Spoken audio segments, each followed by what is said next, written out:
سال 1991 با پاش خوردن کشور پهناور شوروی موازنت منفعت‌های ژئوپلیتیکی و ژئواستراتژی دولت‌های ابرقدرت جهان خللدار گردید.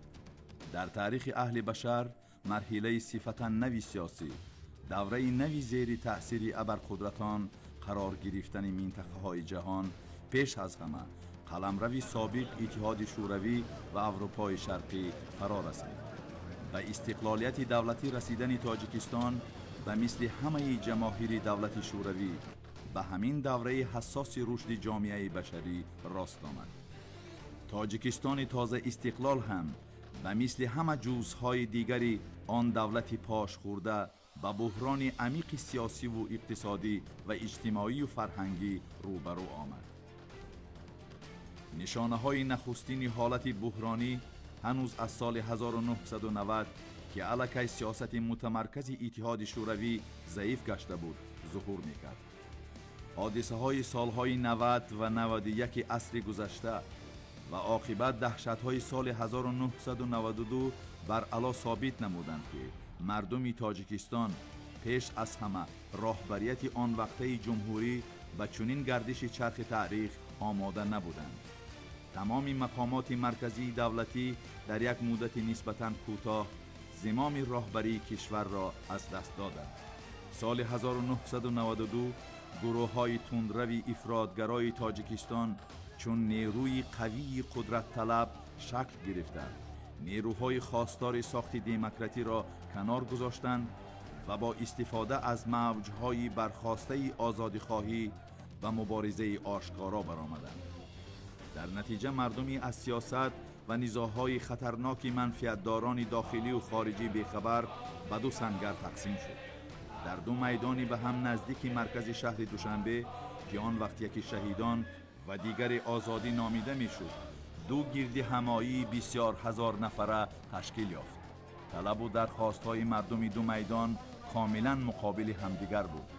با رخ دادن چنین حالت وضعیت سیاسی پایتخت و عموما کشور شدت بی سابقه پیدا نمود. عیبدار کنی و تهدیدهای متقابله گرد هم آمدگان دو میدان تا به حد شدت گرفت که دیگر آنها گوش و هوشی شنیدن و تحمل الفاظ همدیگر را نداشتند. به میدان مبارزه های سیاسی و منصب تلاشی کشیدن مردم عادی که از عمق سیاست بازی ها و قدرت طلبی های پرخطر هیچ آگهی نداشت، یکی از فاجعه های اساسی آن زمان به شمار می رود. اکثر مبارزان راه بنیاد جامعه دموکراتی خصوصا مردم عادی گرد هم آمده گمان هم نداشتند که کار تا به حد جنگ برادرکش می رسد و غیر از گروه های تندروی افراطگرا.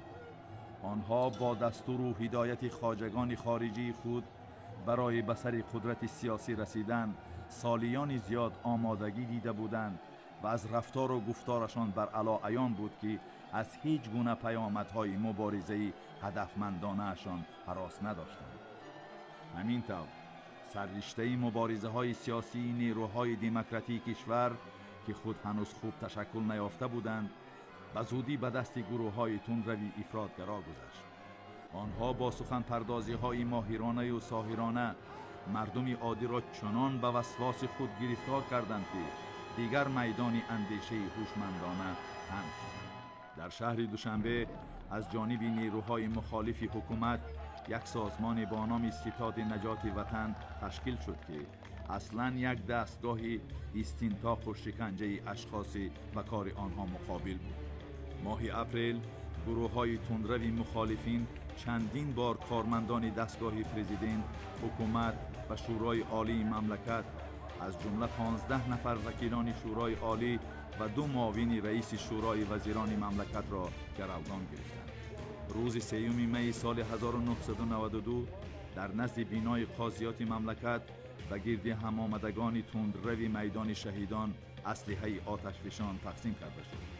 راهبری گواردیای پرزیدنتی گنرال بهرام رحمانوف به جانب مخالفین حکومت گذاشت. بعد این حادثه پرزیدنت تاجیکستان رحمان نبیف از حساب گرد هم آمدگان میدان آزادی گواردیای نوی ملی تشکیل داد. همین طریق نمایندگان هر دو میدان اول با کلتک و آهن پاره، سپس با سلاح آتشفشان مسلح شدند.